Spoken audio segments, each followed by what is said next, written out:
Hello guys, എല്ലാവർക്കും പവിത്രം പുത്തൻ promo വിശേഷങ്ങളിലേക്ക് സ്വാഗതം. അങ്ങനെ നമ്മുടെ പവിത്രത്തിൽ നമ്മുടെ ശ്രീചേച്ചിയുടെ സ്വന്തം കൊച്ചിനെ നമ്മുടെ വേദയും വിക്രവും കൂടി ഇങ്ങനെ ബീച്ചിലൊക്കെ കൊണ്ടുപോയി ഭയങ്കര സന്തോഷമൊക്കെ ആക്കുന്നുണ്ടല്ലോ. ബലൂൺ മേടിച്ചു കൊടുക്കുന്നു, ഐസ്ക്രീം മേടിച്ചു കൊടുക്കുന്നു, കളിപ്പിക്കുന്നു, ചിരിപ്പിക്കുന്നു.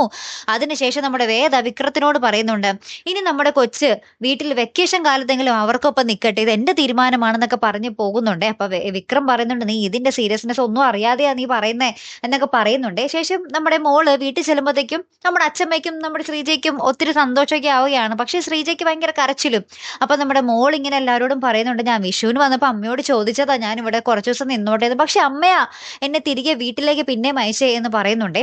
അപ്പത്തേക്കും നമ്മുടെ വേദ പറയുന്നുണ്ട്, ഇനി കൊച്ചിനെ ഞങ്ങൾ കൊണ്ടുവന്നത് ഈ വെക്കേഷൻ ഒന്ന് അടിച്ചു പൊളിക്കാൻ വേണ്ടിയാ, അല്ലാതെ ഈ കരച്ചിൽ നാടകമൊന്നും കാണാനില്ല, എല്ലാവരും കരച്ചിൽ നിർത്തിക്കേ എന്നൊക്കെ പറയുന്നൊരു രംഗങ്ങൾ തന്നെയാട്ടോ. അപ്പത്തേക്കും നമ്മുടെ കൊച്ചുമോൾക്കൊരു സംശയം. കൊച്ചുമോള് നമ്മുടെ അച്ഛമ്മയോട് ചോദിക്കുന്നു, അച്ഛമ്മേ ഈ ചെറിയച്ഛന് മാത്രം എന്താ ചെറിയ വീട് എന്ന് ചോദിക്കുന്നുണ്ട്. അപ്പൊ നന്ദിനിയുടെ എടുത്ത് വായിക്കും പറയുന്നുണ്ട്, അതേ ചെറിയച്ഛൻ മാത്രം നമ്മുടെ കൂട്ടത്തിൽ കൂടില്ല അതാ എന്നിങ്ങനെ പറയുന്നുണ്ട് കേട്ടോ. അങ്ങനത്തെ കുറച്ച് നിമിഷങ്ങൾ തന്നെയാട്ടോ. അപ്പൊ എന്തായാലും വേദയുടെ വക മറുപടി അവിടെ പ്രതീക്ഷിക്കാം നമുക്ക്, അല്ലെ? എന്തായാലും കാത്തിരുന്ന് തന്നെ കാണും. അപ്പൊ അടുത്തൊരു വീഡിയോ വരുന്നത് വരയ്ക്കും. Good bye.